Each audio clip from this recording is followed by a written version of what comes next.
Welcome to Veronica Live, and we have a special guest today. I've become such a fan. His name is Kevin Smith, and he is the founder of The Loud Majority, and you can hear him on Rumble. But I've gotten to know him because you often bump into Kevin because he's a host on X, on a lot of the spaces all the time. So welcome to the show, Kevin. Thank you so much for having me. Well, and I know you just got off from doing one of your shows, and I have to tell people I'm so impressed with your show because you have all those beautiful clips and you have pretty music, and you obviously know what you're doing. So, and you are a huge conservative. You are so fun to follow on X. But I wanted to have you on because, you know, I think you're great. So tell us about who you are, and I know you've got that great New Yorker voice, and, you know, we're here in the panhandle of Florida, so no accents here for us. Well, you guys are living in the land of freedom down there with Congressman Gates, so I am We jealous. are. I am jealous of you guys. But, my name's Kevin Smith. I founded an organization called the Long Island Loud Majority with my friend Sean Farish about 3 years ago, well, 4 years ago now. We came together over the lockdowns here in New York, you know, when we weren't allowed to do anything. We weren't allowed to go to the park, weren't allowed to go to the beach. And we basically did large car parades, big caravans, behind and for President Trump up here in many of our local races. We started getting involved in school boards, in the school board races, flipping school board seats all across Long Island. We got heavily involved in the Lee Zeldin for governor race. Unfortunately, that one didn't go our way. Yeah, he was great. I loved him. Lee, believe me, he's young. His career is far, far from over. So we're excited about that. To see so many New Yorkers on the national stage in Republican politics is really great for us. And now I'm going all over the country, helping out doing voter registration, getting voters out in some of the swing states, and it's a lot of fun. It's a lot of fun. So what was it like to live up in New York during the pandemic when I was able to walk around without my mask and pick up food, and the governor even made it so I could pick up alcohol if I wanted to, you know, and we were just so free down here. What was that like, Kevin, for people that didn't experience that? Well, you know, you see the images of New York City, the hustle and bustle and people, you know, stacked 10 deep on the sidewalk and running across the streets, and people have that image of New York. At the height of the pandemic, at the height of the lockdown, you could drive through Times Square and not see a single person. It was so sad. The way I compare it to people is, if anyone saw the movie I Am Legend with Will Smith, that's what it felt like. If you stood in the middle of Midtown Manhattan, that is usually hustling and bustling with tourists and businessmen and people catching their trains, you could stand on a block and be completely alone. And it was the eeriest, weirdest feeling I can possibly describe to anybody. Going to a beach in July and being alone. And it really made me sad to see how quickly people were willing to just give up their freedoms and listen to whatever people told them, even the stuff that didn't make any sense. It was sad to see. Right. Well, you are just such a fighter, and I wanted to talk some of the issues that have driven us insane down here. And I love today because you actually mentioned Florida, and because all of my people, Congressman Gates, and just everybody's down there supporting Trump today at the trial. And so you kind of mentioned, you know, where are your congressmen? Because the Floridians can make the 1,000-mile trip to New York. So I love that. So, I wanted your thoughts on the trial, and where are the darling New Yorkers? You know, and I've become friendly with George Santos, and I wish people don't like him. I know he's not perfect, but he would have voted the way we want, you know, and I wish he kind of was there back in Congress. So tell us about the trial and how you support Congressman Gates being there today. Yeah, no, you know, Congressman Gates, Congressman Mills, you know, they're both friends of mine. They're both phenomenal people, phenomenal fighters for the America First movement, and young enough to really lead this movement into the future. And they've been so good to me and to so many of the really grassroots activists. And I appreciate that so much, because many times people who are in the grassroots, they'll get looked over because they're not major donors or because they don't have the sort of infrastructure that the party has. And then you'll see the guys up here in New York who, I actually control votes up here, and they pretend I don't exist. And they're going to see that in the election. They're going to, they would rather pander to the teachers union, who's never going to vote for them in the first place, than deal with the fact that the party is moving. The Republican Party is moving away from the Bush era neocon, foreign wars, military-industrial complex, federalist society stuff that has dominated the party for so many years. And I think that the people who will be the most successful in the decade moving forward are the people who embrace populism, who would embrace this America First movement that says, we're not going to ignore the rest of the world. We're just going to take care of our people first. Half of Long Island is on heroin. And I don't know what Vladimir Zelensky has done for us. I don't know what these foreign leaders have done for poor people in the Midwest or homeless people in Los Angeles. Yet we seem to be funding their pensions, protecting their borders, and really securing a bright future for their people while the American dream gets further and further away from all of us. So true. And what are your thoughts on the border? John and I just can't take it anymore. I feel like we're just gushing illegals in here, and we've even had people murdered and raped here in Florida, and we're a tough state when it comes to illegals. What do you think about that? Well, obviously this is a long game play by Democrats. I think many people are concerned about illegals voting in this election. And I try to tell people that is not so much my concern as it is for 10, 15 years from now.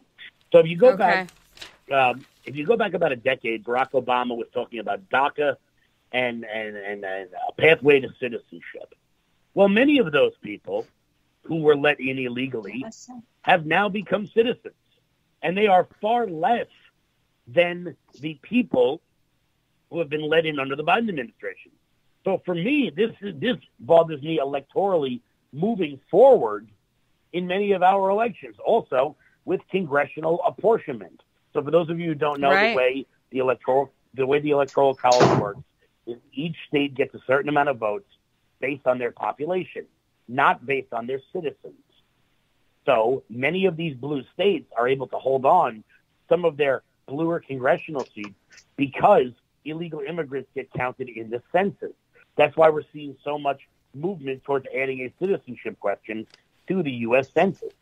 And it's because of that places like California, Illinois, New York, New Jersey, Massachusetts have an outsized impact on our electoral process.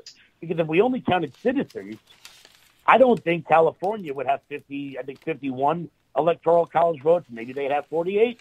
Maybe they'd have 49. And then where would those go? Would those end up going to the Carolinas or to Kansas or to Idaho or to some of the places that people have moved since the pandemic? Yeah, and on that border, question, Trump is saying he wants to deport all of these illegals. And I've always been, and John and I, we talk about this all the time. We are pro worker visas, and I want people here that are vetted. And my family, three of my big family members were Scotland, Spain, and Hungary, and they came here legally. So I'm pro legal immigration, but I don't know who these people are, Kevin, and a lot of them are criminals. And I'm on board with deporting. I feel awful as a Christian. That seems so harsh, but I think we're losing our country if we don't, because a lot of these people are not assimilating. Oh, absolutely. And look, I do not blame people for leaving Guatemala and coming to America. I wouldn't want to live there either. Right. I don't blame them for that. But it is not the responsibility of America and the West more broadly to take in the totality of the world's poor. I'm sorry, Western Europe and America are not the battered woman shelter of the planet. They're just not. We don't have the resources. I tell many people, you can be a social welfare state or you can be an open border state. but you can't be both. And right now, America has one of the most broad social welfare programs in the world, and we are welcoming in the totality of the Western Hemisphere's poor people. That is mathematically, that doesn't work. Never mind the delusion of, the removal of American culture, the removal of what it means to be an American.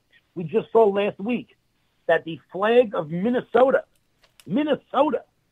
has been changed, and it's very, very similar to the flag of Somalia.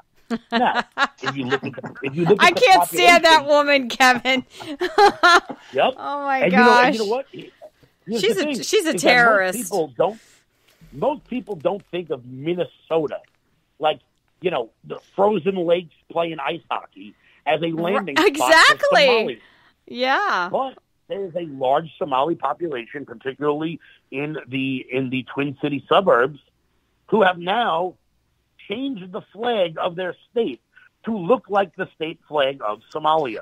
How is this happening in 2024? I know John and I, we that was a stack. That story was in our stack when that happened, and I don't know how are we America? This is what I'm talking about, because we're becoming the Detroitistan, the Dearbornistan, name a stan, and that's these enclaves, are settling and getting represented in Congress and in the state legislatures. I mean, we're just being fundamentally overtaken.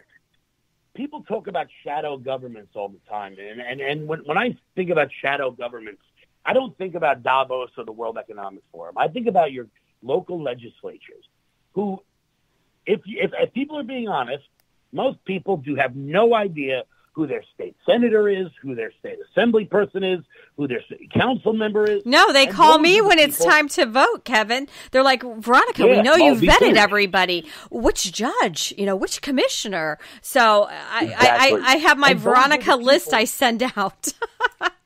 And those are the people who have a bigger impact on your life. You want to keep Marxism and communism and indoctrination out of your schools? You don't do that at the federal level. You do that at the school board level. Because your school board members are the people who give tenure and who hire the teachers who you are dropping your children off at for 8 hours a day. You think that Joe Biden has so little impact in comparison to the impact your local school board has, your local town has, whether or not you're going to get a red light camera on the corner of your block on that red light that you definitely blow every time you go past it, because every neighborhood has one. Every neighborhood has one. I'm not speeding, Kevin. No, I'm not speeding. I'm not rolling. I'm not rolling through that right on red. I'm not doing that at all. It says the person with the Fly Mach 1 license plate on her car. Shh, quiet. Don't give my license out to people. I drive a vintage Volkswagen Bug, wink, wink. That cost $65,000, right? Shh, quiet. Okay. All right, John's about to be fired as my wingman, Kevin. Yeah. So, Kevin, what do you make of these big cities, where you have, name them all: New York, Chicago, Washington, D.C., Baltimore. Every one of these cities is run by black politicians, black Democrat politicians. Typically the mayor's black, the city council's black, the police chief's black, the fire department's black, all the leadership is black. I mean, when you see, when they had the press conference, it's right there. There's no white people, yet somehow they're all being suppressed by the white people. And when are they ever going to wake up and look around and see it's like they're doing it to themselves, from crime to everything else? The victims of the crime are not white people. They're the black people. When is somebody going to figure this out and stop voting Democrat and get real, Well, you know what? I think that it's going to take people to and this isn't just about the black community. It's about every community. It's going to take people to go into these neighborhoods and let them what have these people done for you? Chicago has been under the rule of Democrats for over 100 years. Has Chicago gotten better since Al Capone was around, or has it just gotten progressively worse? Has New York gotten worse in the last 30 years? since Mayor Giuliani. It's just gotten worse. And I think that, unfortunately, for too long, Republicans have thought to themselves, well, we're not going to win the city, so we're going to stay out of the city. Instead of saying, no, let's go into the Bronx. Let's go onto the south side of Chicago. Let's go to South Central Los Angeles. And let's explain to people that we've got better ideas, that we want to help them, that we want them to give, that we want to give them the economic opportunity to move forward and to rise up the economic spectrum instead of waiting by the mailbox for a check twice a month. Because the public dole is the most dangerous thing a person can get on. It is easier to get off heroin than it is to get off welfare.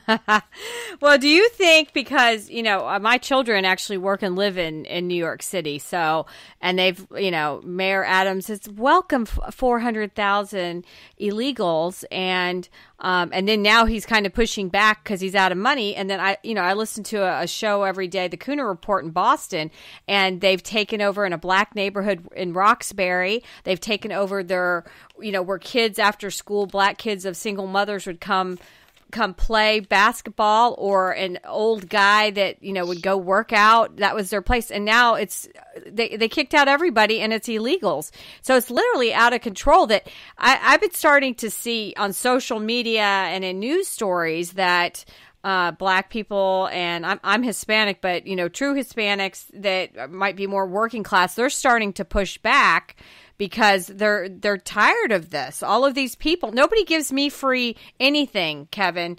Well, John and I work really hard all the time. We pay for it all. Everyone's paying for it. Nobody gives me $65 to eat every day, or pays for, if I had a baby, diapers and just everything, and a hotel room, and does my, and they do my laundry. So I wish somebody would do my laundry. But, But here's the thing, is that when they started putting these illegals in these hotel rooms, particularly in New York, you saw a dramatic downturn in tourism.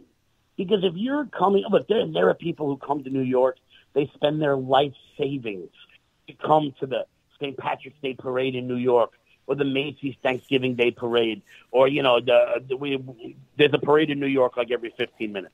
But people spend their life savings to come to New York City.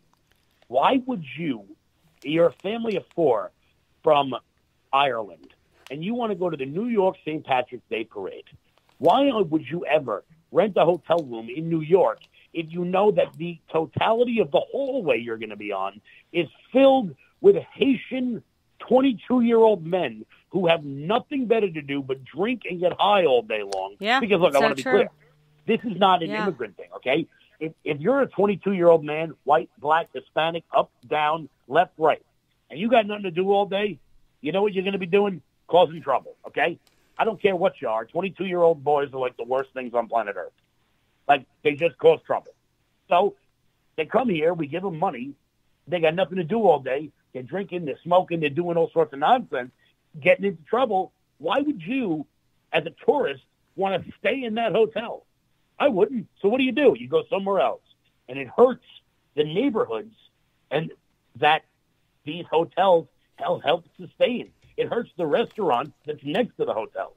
That restaurant closes, there go those jobs. And it is a spiraling effect.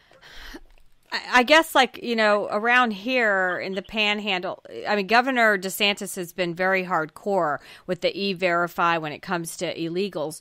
But, I'll go to one of the stores I shop in that's next to Home Depot, and there's Hispanic men hanging out there all day long. And I have to tell you, it makes you feel a little uncomfortable. I don't care if they were white, black, whatever. There's these men just hanging out. I don't know who you are, and obviously you don't have a real job, right? So I don't know. It's just very disconcerting. You're just not familiar with date workers, Veronica. Believe me, it's standard. All California, San Diego, that is standard fare. You need a gardener. Go down. Well, I've got 2 houses being built on my street, and it's been nonstop Hispanic workers. I'm assuming they're legal, since but I don't know. Wink, wink. Yeah. Who knows? So okay. Kevin, I wanted to ask you real quick about Republicans. There seems to be this intramural fight between the MAGA Republicans and I don't know even know what to call them, the Bushies and neocons. The rhinos? Absolutely. Yeah, and they seem to be out for the destruction of the quote MAGA crowd, and from what I can see, the MAGA crowd is the majority of the party. So how's this minority that was in power at one time, the Bushies, how is it that they are trying to exert influence and even think they can take back what's been let loose?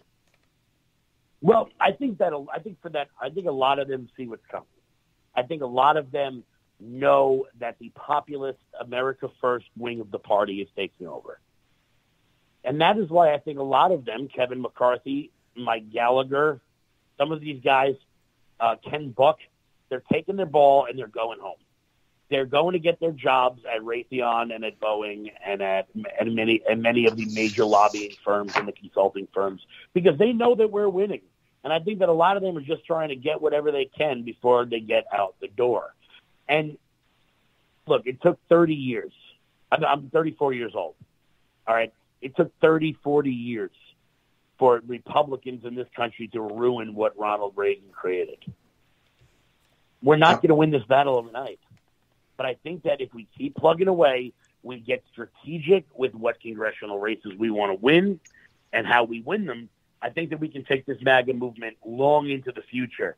And it's time for people to get on board. Because if you're not on board with what we're doing, you better get out of our way or we're going to run you over. So are you feeling comfortable that we're going to take it in November? Excuse me. Because we've had this, we have a regular retired congressman that comes on and he has said no. And I saw Steve Bannon has said no. And I am literally scared to death if we don't win in November, Kevin. Well, no, look, I mean, I'm never satisfied until the last vote is counted, on election night and we figure out where we're at. However, with that being said, I think we're poised to do great things. I really, really do. We're seeing not only in the swing states, but in many of the light blue states, we'll call them, be it New Jersey, New Mexico, Minnesota, as we were talking about earlier. We're seeing a real sea change in the way things are. People are getting upset, and a lot of people ask me about the fraud. How are we going to have to do the fraud? Well, I think we just need to be too big to rig. I think every person needs to get two people that who don't normally vote, whether it's your sister's friend, your coworker's brother, who is not engaged in the political process, but they're sick and tired of paying $9 for a dozen eggs. And you need to physically drive them to the polling location. That's how you vote more than once. Look, if we use the numbers from last time, and I'm not saying they're accurate, but they're the only numbers we have, so we have nothing else to go on. 150 million Americans voted in the last election. That means if you take kids out of the picture, there's like 70 million votes that are still out there and unaccounted for. Who are they? Where are they? Well, we've had how do we get them to the polling location? We've had Pastor Cruz, Rafael Cruz, who's Senator Ted Cruz's father. He's old. He's in his 80s, and he travels the country speaking about if every evangelical Christian voted, Kevin, that we'd take it easily. And so we need people to not be lazy. And I keep dreaming of these red waves every election, and we have yet to have one. And I heard Dan Bongino talking about that this week too, that he's like, stop dreaming about a red wave, but we've got to get these people off their asses. And so you're up in New York. I was so thrilled to see the New Jersey rally with at least one of the numbers I saw was 107,000 people. And I'm like, oh, because Biden, he can't even get 5 people to show up. Mm-hmm. Well, I think that many of Joe Biden's voters are not Joe Biden voters; they're anti-Trump voters. Yeah, no, that's true. That's true. Very true. Because the people that I know that hate Trump, they just hate him so much. But I think you need to look at your bank account, these days. I wanted to ask you, too, because I know you posted... So Trump derangement syndrome should be in the DSM, is that right?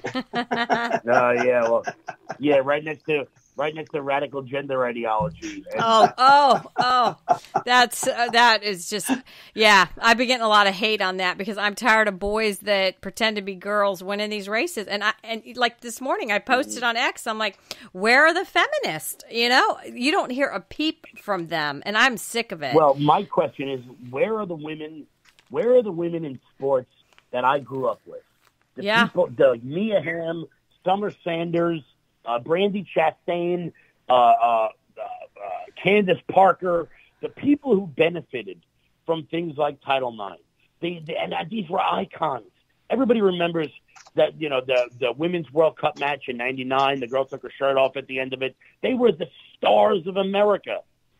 Where are they coming out and going, this is not okay? Well, where are their mothers that drove their asses to all of these practices? Yep. I was in the car with swimmers. People are afraid of the political pushback. I mean, when the coach of the national championship women's basketball team comes out and says, I have no problem with trans men, whatever the hell they are, you know, playing on my team. I mean, how do you pull it back from that? You know, I mean. That was shocking. That's one of my biggest responses because I thought that was complete shiza, honestly. Well, you know, I think that I don't think she's not dumb. Okay, you don't win a national championship by being stupid or by being incompetent. I think she is afraid. I think she knows what she has to say and just follow the line. Do I think that Justice Ketanji Brown Jackson doesn't know what a woman is? No, she knows. She's a lawyer. She's not look, we may disagree with her, but she's not a stupid person. She didn't just fall out of a spaceship. Like, she knows what a woman is. She also knows that she can't say it.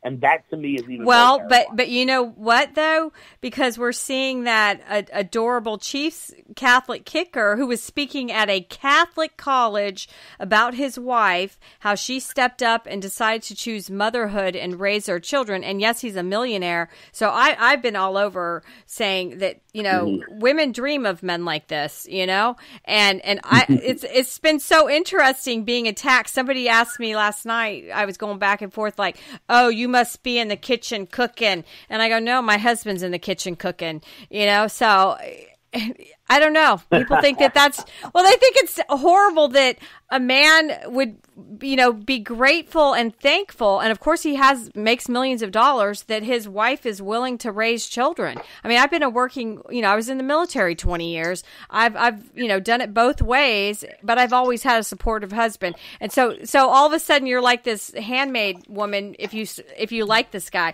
So the last tweet I did this afternoon was on Clay Travis's. I said, let me know. I'll start a dating service for these nice men. And I know plenty of hardworking, smart women that would line up and gladly, I'll be the matchmaker of the year, Kevin. So this guy's being attacked. At a time, there's never been a better time to want to get married. I mean, we lived through 30 years worth of hookup culture and crazy sexualized feminism that led to unhappy people like Gloria Steinem and Chelsea Handler. Oh, and my now gosh. I think that it is becoming sort of, it is almost the counterculture for young women to get married early, to have children. You want to be edgy. You want to be different. Don't put out on the first date. That's now the counterculture. And I think it's, look, as a former young man, that's just something men are going to have to deal with. You're going to have to work a little bit for it, guys.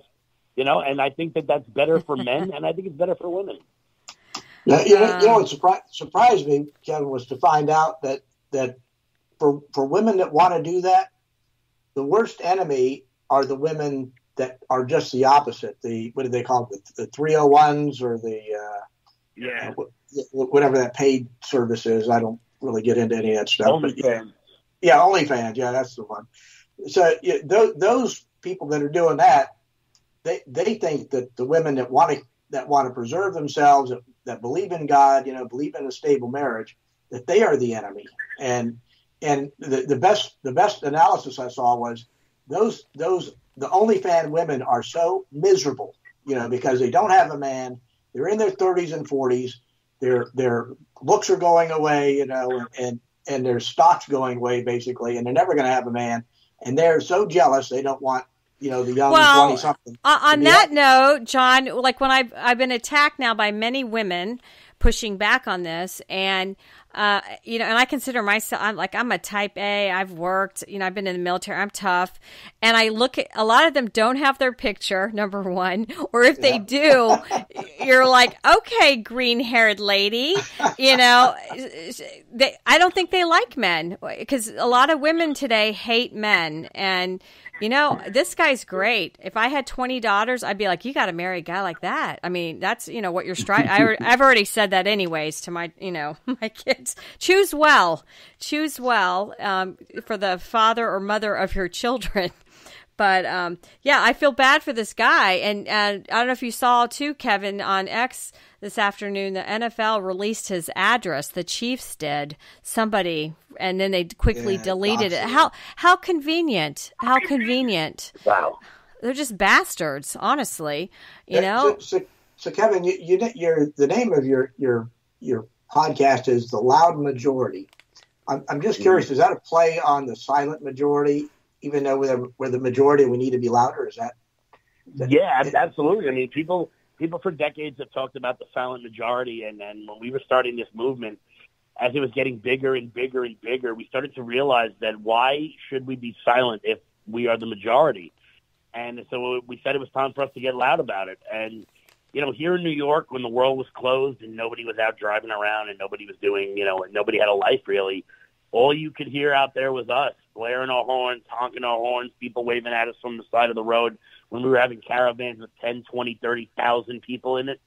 And I think that people should not be afraid to say what they know is true, because if they can cower you into silence, they can convince you to believe anything. Because, a lot of people, there are a lot of atrocities that went on all over the world throughout history, where the majority of the people just kept their heads down. They didn't say anything. They went about their day, when all it would have taken was one person to stand up and say, hey, guys, actually, the emperor has no clothes. And that's what we need to do. Stop. Inherently, that gender surgery for 14-year-old girls is oh my wrong. Gosh. Yes. Europe is finally woken up to that. That's the beauty of it. And then today I saw that Maryland School Board is pushing their LGBTQ for K through 5th grade, and they've told the parents, oh, well, your kids can't opt out. And I'd be like, hell no. I'd be, the bullfighter would come out, and that's not happening on my watch with my kids, that you can push your damn agenda. Yeah. And it's, for me, it's just, if you know that 2 + 2 = 4, don't say that it equals 5. Say what you know is true, because the truth always comes out. The truth always wins, and you want to be on the right side of history. And when I look back 40, 50 years from now, I will not have to say that I was silent while people mutilated children, funded wars overseas, and attempted to bankrupt the greatest country on the planet. Yeah, it's so true. I wanted to ask you about the debate. We've got the little video of Biden looking all Clint Eastwood. I thought he was going to pull out a gun. Here I come, Trump. In 15 seconds. And I mean, I knew Trump, I was this Trump chair when he first ran, and the man is an Energizer bunny. And at the end, he was doing 5 rallies a day. Like that last week was just, and a rally with him is, it's an hour and a half at least. And I'm like, how is this man going to do it? And they've set all these parameters, they're going to kill the mics. Now it's going to be Dana and Jake from Communist News Network. It's already unfair. But, and I'm just glad we're going to hopefully showcase him. But, my one joke on X was, hey, Daddy, we're going to need some of that Coke for the president to make it through this. So, which that went viral, those little tweets about, Daddy, we need to borrow some Coke. Do you feel it's unfair, too? I'm just angry about this. And then ABC is the next network. Mm-hmm. Well, I think that I think that unfortunately, President Trump is put in a bit of a box here with the debates. He seems confident in it, and we'll see what comes out of it.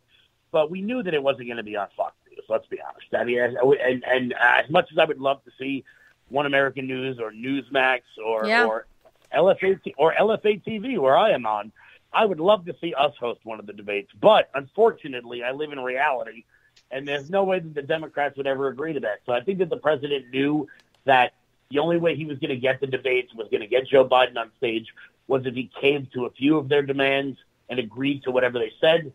And look, I still think this is going to be an absolute calamity for Joe Biden. Well, and that's the other part too, Kevin. Well, they're saying that he wants it sitting down, but part two of that is that there's been all kinds of talk from people saying that this is to showcase that the man is checked out so that they can put another candidate forward. And ...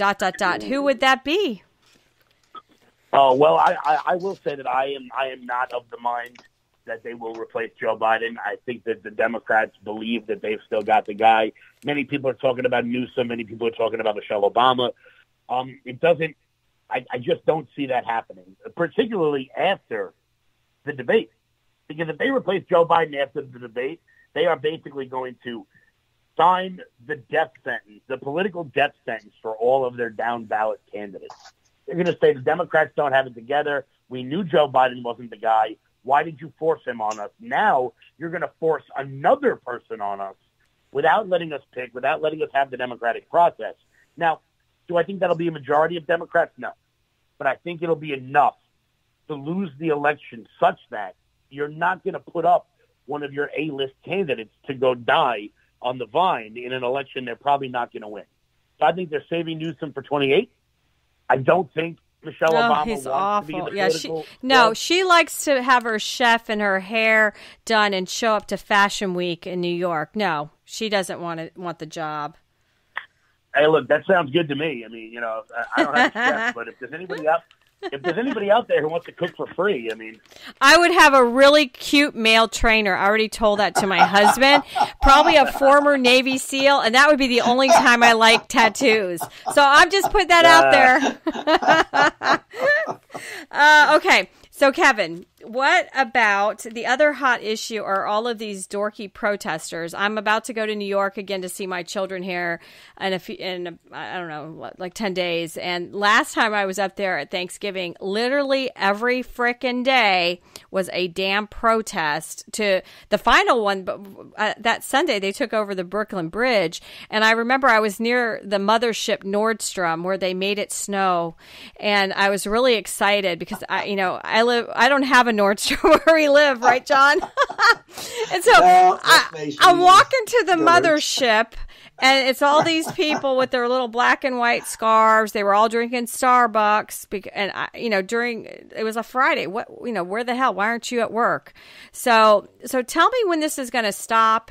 And you posted today about that lovely professor. Florida's come out. Mm-hmm. Florida's been kick ass. Like University of Florida, the president Sass, the former senator, is like, we're not taking this. They've handled it across all the campuses here.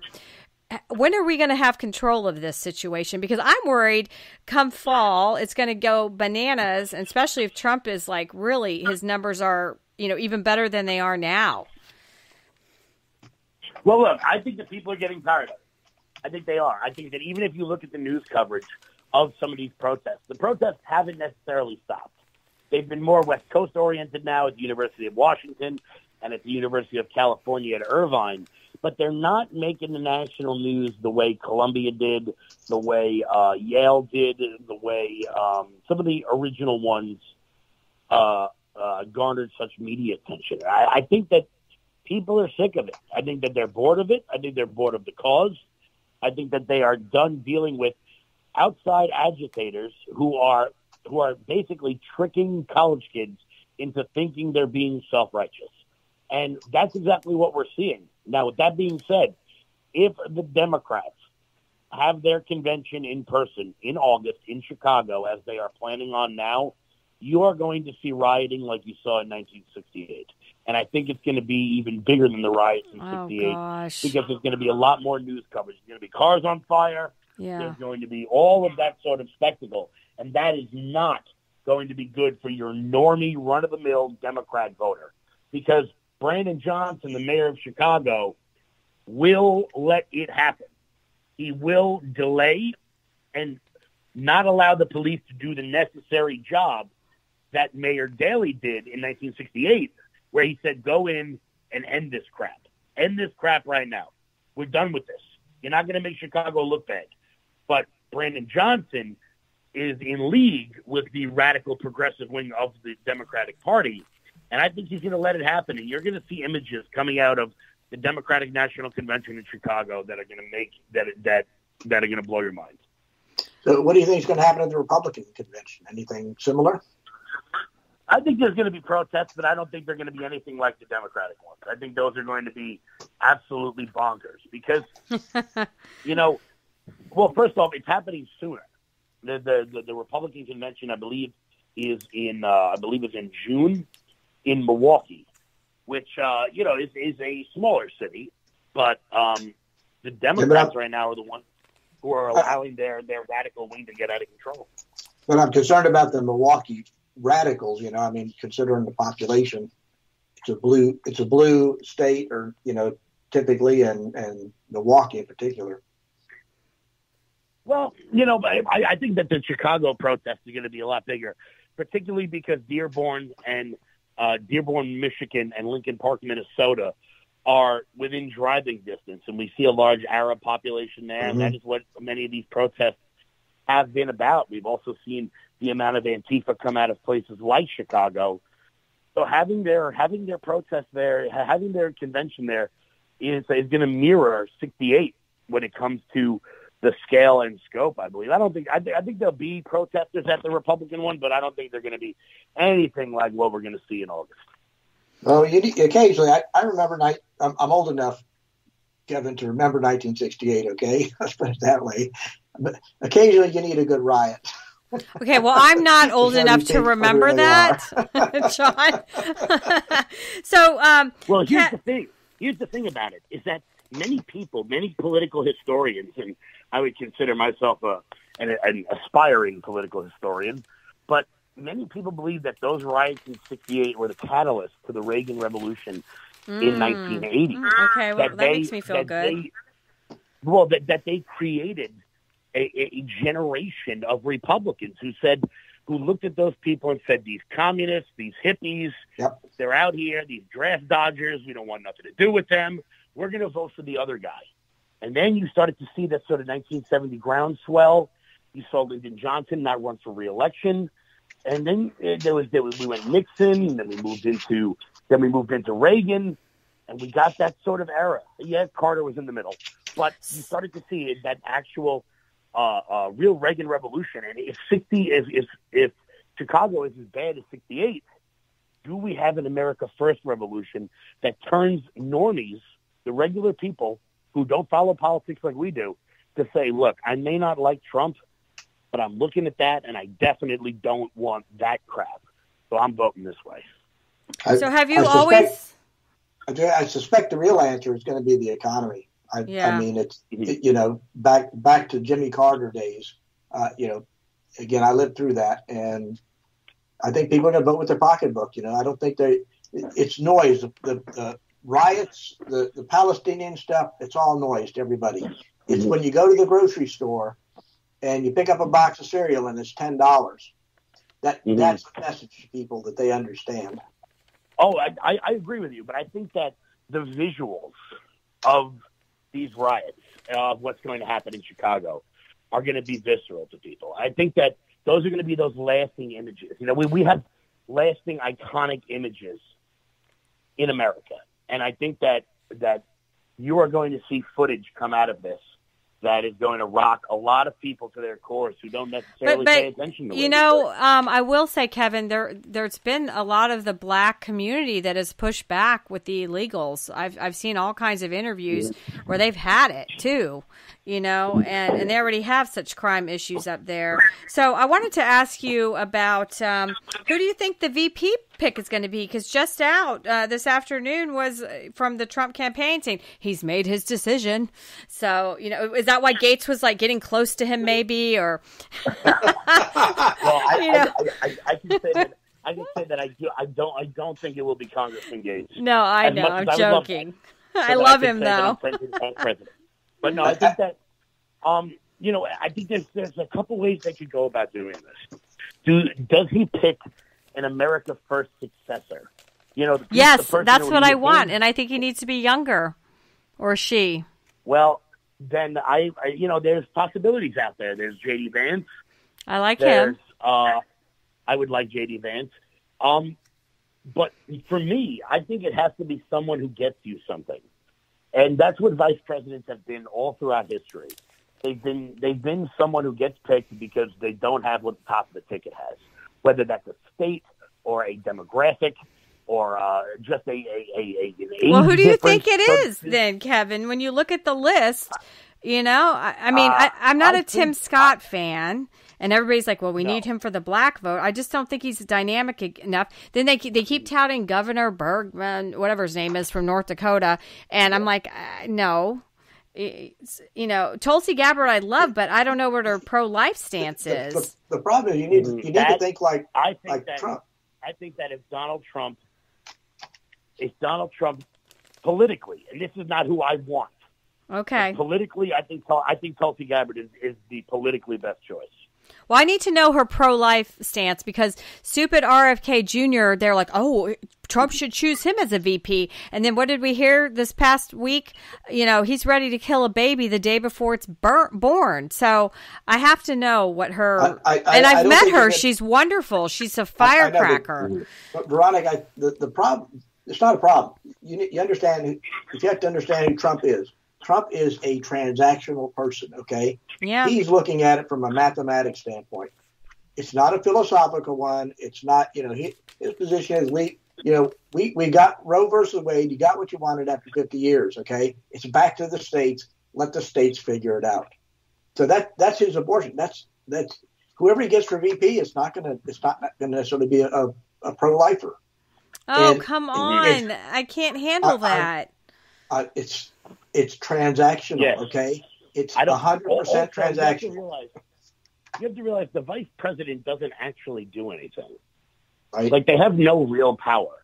So if someone gets picked that's pro-choice, they don't really have sway over whether or not. But we're looking at the long-term road, Kevin, and I love Tulsi. I've heard her speak. I've met her. She's wonderful.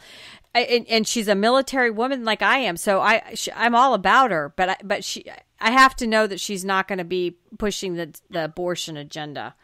Mm-hmm. I'm not sure what her stance is on that. But if Trump wants the America First guy, then that's J.D. Vance, I think. Okay. I just don't know if he's as well known. I mean, I've always been a fan because when you do follow politics, we know these people more than everyone else. I mean, Kristi Noem blew it. She didn't read her damn book. I mean, what? I said, I was like, what? The thing about Kristi Noem, I was like, it doesn't. I feel like it disqualifies her more from being vice president because she was so stupid. She was so stupid. That out of her book. Well, that, and then I don't know if you saw, this was my favorite little meme picture, because supposedly in the book it said how she met Kim Jong-un, and then she made all of her grovel interviews this week. Well, darling George Santos, who we love, somebody made a meme of him and Kim Jong-un's uniform standing next to Kristi Noem. And so That's really funny. It's adorable. Can you please send that to me? I'm getting a frame. Okay. It was so cute.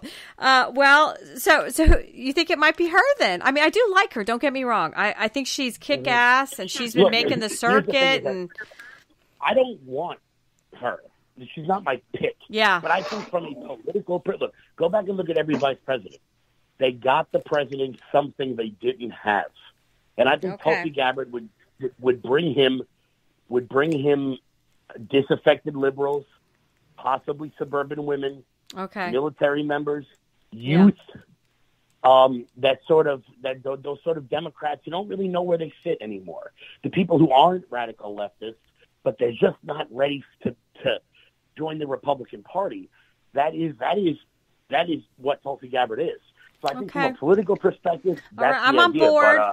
But, well, Kevin, what are we missing? You know? What are we missing? Oh my gosh, we've already spent almost an hour with you. You're amazing. I've always enjoyed you on X because you're your own firecracker up there in New York, bringing it to the the world.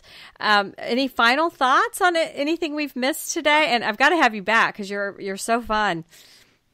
Absolutely, anytime. And just what I would tell people is, it doesn't matter where you live. It doesn't matter how big your town or how small your city.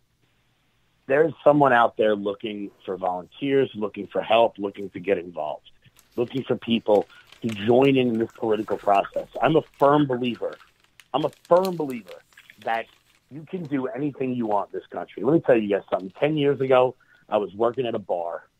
I was aimless. I was goalless. I had nothing going for me. Last year, I had dinner at the president's house. Oh my gosh! Wow! Don't let anyone tell you that you can't make it because you're black, because you're white, because you're gay, because you're ugly, because you're poor. Whatever the hell you got going on, that makes you who you are, and use that to make your way to the top. Because you know what? If I can do it, anybody can do it, and that would be the message. It kills me when I hear Democrats look at blacks or women and say you can't make it because of X. And I'm like, yo, you can do anything you want in this country, anything you want. Well, so, go out there and get what you want. Well, it's been a pleasure. We've been talking to Kevin Smith, founder of The Loud Majority. He's on Rumble. He's a host on shows all the time on X in the Spaces. And we got to have you back. And God bless you. And thanks for being a warrior along with us, Kevin. Anytime, guys. Thanks for having me. All right. We'll be right back on Veronica Live.